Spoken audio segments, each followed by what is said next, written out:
Bonjour, c'est mamie. Si on n'a pas se parler ce soir, on se parlera un autre jour. Demain, peut-être, tu me diras, ma bibi. Salut, moi c'est Tess, j'ai 7 ans et je fais la voix off. J'ai une question à vous poser. Pour vous, c'est quoi l'enfance? Pour moi, c'est aller à l'école, faire des soirées pyjama avec ses amis, partir en vacances avec ses parents, et c'est tout. Pour moi, c'est ça mon enfance. Mireille et Alain sont nés dans les années 40. Eux aussi, ils ont été enfants. Et aujourd'hui, ils le sont encore. Parce que ce sont les grands enfants. Ah ben maintenant, on t'a vu maintenant. Hein, tu vois, fais gaffe avec elle. Parce que, oh mais, comment elle s'appelle, Léa, elle faisait pareil quand on était à table. Ouais. Non, oui, c'était quand on était à table qu'elle nous avait enregistré. Avec le téléphone. Sans coquine, hein. Bon, pousse à toi, tu me gênes là. Voilà, je m'en vais. Allez, je s'en vais. Pour moi, l'enfance, c'est un monde heureux, joyeux. Normalement, une enfance, c'est le bonheur. C'est une période heureuse de la vie, moi, je trouve, l'enfance. C'est une période de la vie où on apprend la vie, justement. Alors, on l'apprend par les parents, bien sûr, essentiellement, mais on l'apprend également par sa propre expérience de la vie. Sinon, l'enfance, elle se termine un jour quand on commence à devenir ado, où on commence à avoir des problèmes existentiels, c'est tout à fait logique, où on remet tout en question, ce qui est logique aussi, on se remet soi-même en question. Et puis après, avec les années, on s'aperçoit que finalement la vie, elle est telle qu'elle est, on la prend comme elle vient. Et il faut bien s'adapter, puis on s'adapte à tout finalement. Hein? Voilà. Répondez bien à cette question. Quel fromage ai-je mis dans ma farinette? 1. La fourme d'Ambert. 2. Le Saint-Nectaire. Ça met. Ouais, parfait. Il faut les coller après. Ben oui, mais il faut attendre un peu. Tu vois, ça se défait quand elles sont froides. On le fera tout à l'heure en rentrant du promener. Ok. Oui, chef. Le premier jour de mon école, j'ai détesté et je me suis sauvée. Je me souviens, j'avais une petite robe blanche, j'avais des chaussures blanches, et je suis repartie en courant chez moi. Et après, c'est le fait d'être partie, de m'être sauvée de l'école qui m'a marquée. Après, je me souviens plus comment ça s'était goupillé. Je détestais l'école, ce système d'école où il fallait être toujours le meilleur, des meilleures notes, les meilleurs ci, les meilleurs là, les meilleurs copains. Je détestais ça. J'ai des souvenirs de mon enfance avec mes parents quand nous partions l'été. Je me souviens, ma grand-mère habitait à côté d'Agen. Je me souviens toujours que à l'époque, mes parents n'avaient pas de voiture et donc on prenait le train à Marseille la nuit, le train de nuit, donc on partait le soir de Marseille. On passait la nuit dans le train. À l'époque, il n'y avait pas de couchette, donc on passait la nuit sur une banquette, c'était super sympa. Et on arrivait à Agen le lendemain matin à 6h. Ça m'a toujours marqué, ces voyages de nuit, là, c'était épique. Il y aura toujours des enfants, même quand je serai grande. Dans toute la vie, il y aura des enfants. J'aimerais bien que ça sera plus juste, qu'on s'entraide et que la planète soit en bonne santé, mieux. L'avenir, il dépend de nous. Et aussi, on sera toujours des enfants si on y pense.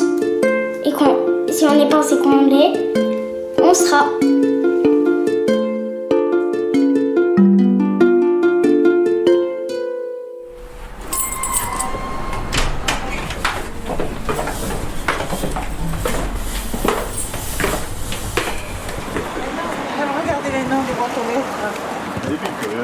Tu regardes les gens des... Elle est comme son grand-père. moi. Si, t'es curieux quand même.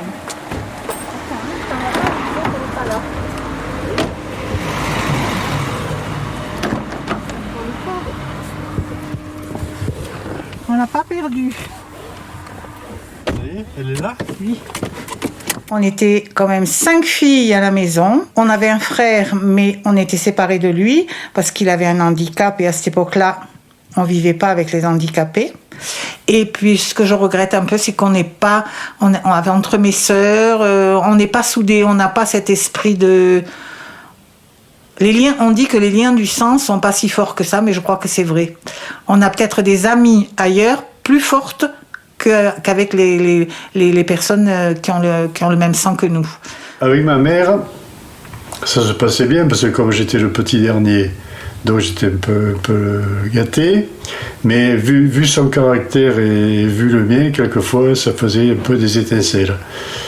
Je dois reconnaître que c'est un peu de ma faute aussi parce que je lui ai donné matière à s'énerver quelquefois. Mais c'était... alors qu'avec mon père, on avait une relation... comment dire... On se parlait peu, mais on se comprenait bien. Un peu secret. Mais un homme que j'admirais beaucoup.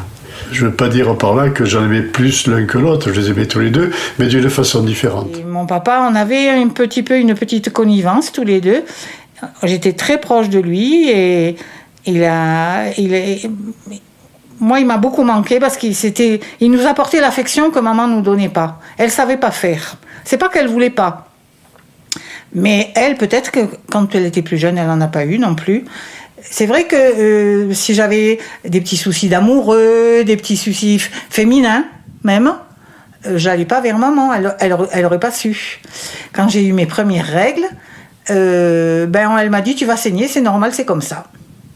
Aucune explication, il fallait pas parler de ça, c'était tabou, on parlait pas d'argent, on parlait pas de sexualité, on parlait de religion, ça oui, mes parents étaient très croyants, très pratiquants. Et une anecdote amusante, c'est que quand on était avec ma sœur Marie-Thérèse, celle qui est au-dessus de moi, on était persuadés que les garçons, ils avaient les règles aussi comme nous. On nous avait pas dit, on savait pas.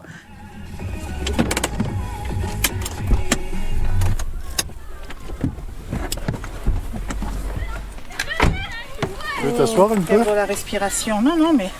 Alors, je ne vous parle pas. Non. Et je vais à mon rythme. Vous vous occupez pas de moi. Si, on reste avec toi.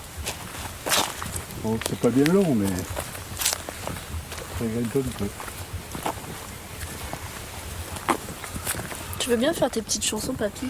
Qu'est-ce que tu dis ? Tu sais, quand tu marches, je fais pop, pop, pop, pop. Pop, pop, pop, pop, pop. Mais non, mais je vais pas chanter. Oui, je connaissais de vue depuis longtemps. Puis un jour on a fait un camp de ski l'hiver dans le Vercors. J'avais 16 ans quand j'ai rencontré papy. Et quand on a commencé à se fréquenter, qu'on estimait que c'était assez sérieux, mon papa m'a dit, dis à Alain de venir un peu à la maison, je vais discuter un peu avec lui. On était une bande d'amis, de copains, et, avec les filles. Et un beau jour, on s'est retrouvés en haut, au col du Rousset, en haut. Et il y avait un tunnel pour traverser pour les autres côtés. Et je ne sais pas pourquoi, au milieu du tunnel, j'étais embrassé. Et puis c'est parti de là. Et donc Alain, il est venu un après-midi, une fin de journée. Et ils se sont enfermés dans le salon avec mon papa, je me souviens, à la rue d'Aubagne. Là. Ça a discuté pendant un petit moment. Et puis après, il nous a donné l'autorisation, parce qu'à cette époque-là, il fallait qu'on ait l'autorisation pour aller à une séance de cinéma tous les deux. Mais autrement, on ne pouvait pas. Donc là, quand il a connu Alain, qu'il a discuté un petit peu plus, après, on a eu un petit peu plus de liberté. Puis après, on ne s'est plus quitté, après, on est toujours ensemble. On n'est plus un enfant quand on grandit, quand on a une maison seule, et quand aussi, comment on parle, parce qu'on a des voix différentes. Je crois que oui, en fait, ça doit être ça, c'est quand j'ai quitté mon cocon familial, tu sais, chez moi, chez mes parents. Là, ça m'a fait... Oui, là j'ai changé complètement de monde, quoi. C'est vrai que j'étais coucouné un peu avec mes parents. Là, je me retrouve lancé dans un système que je ne connaissais pas du tout, c'est sûr que là, tu te dis, ah tiens, il s'est passé quelque chose, j'ai peut-être changé de statut. Voilà. Je crois que c'est à ce moment-là que ça en a... Enfin, en tout cas, ce qui me concerne. Tu sais, quand tu as 18 ans, tu t'en vas avec ton amoureux.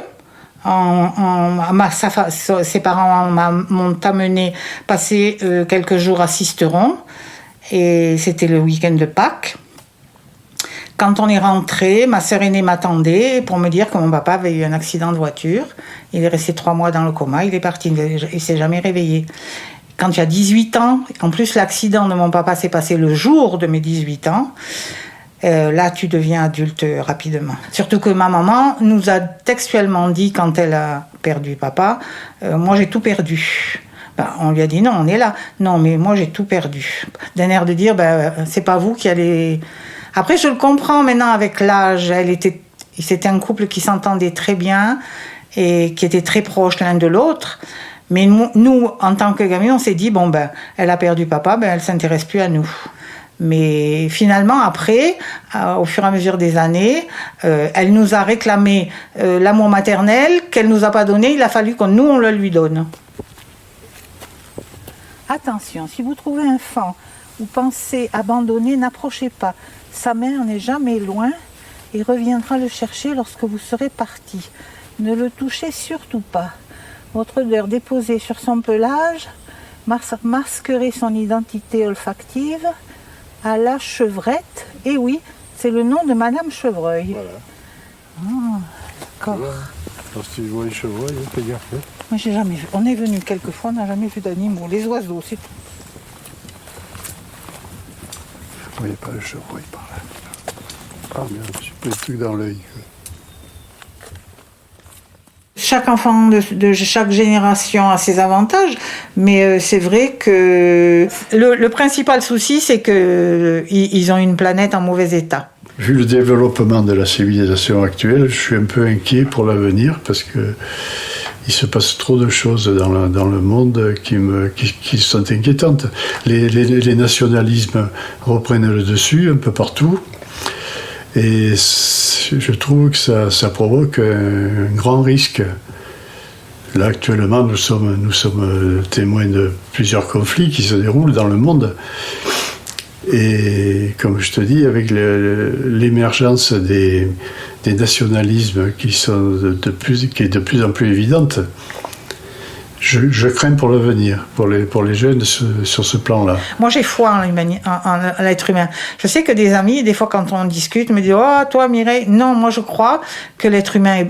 C'est vrai quand tu réfléchis, il y a des êtres humains, c'est pas joli, mais l'être humain a un bon côté quand même. Et, je suis assez optimiste. De tempérament, déjà, je suis optimiste. Alors, je pense que la génération, maintenant, elle va y arriver. Oui, il n'y a pas de raison. Il n'y a pas de raison. Vous le voulez, donc il n'y a pas de raison. Vous y allez y arriver. À mon avis, ça doit être un truc, comme je dirais... Paf. automatique. Facile.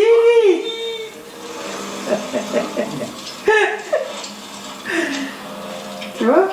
On l'a encore oublié, le pauvre. Bonne nuit. Bonne nuit. Je suis bloqué. C'est une question difficile. Une question à poser à des gens. Regrettez-vous la vie que vous avez eue? Peut-être, je ne sais pas. Non, je ne vois pas ta question. Là, tu me poses une colle. Là. Êtes-vous satisfait de ce que vous vivez? Peut-être. Non, je ne vois pas de... Qu'est-ce que vous aimeriez changer? Ah, je coince. Êtes-vous heureux dans la vie? Et puis, si vous avez des ennuis, c'est pas grave. Il y a toujours une solution. Eh oh, c'est encore moi. Moi, j'aimerais vous poser comme question...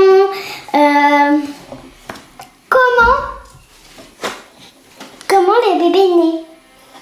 Mais maman, elle sait pas. Je lui ai posé, elle sait pas. Elle m'a dit parce que c'est un oiseau qui venait le déposer. Moi, je l'ai pas cru.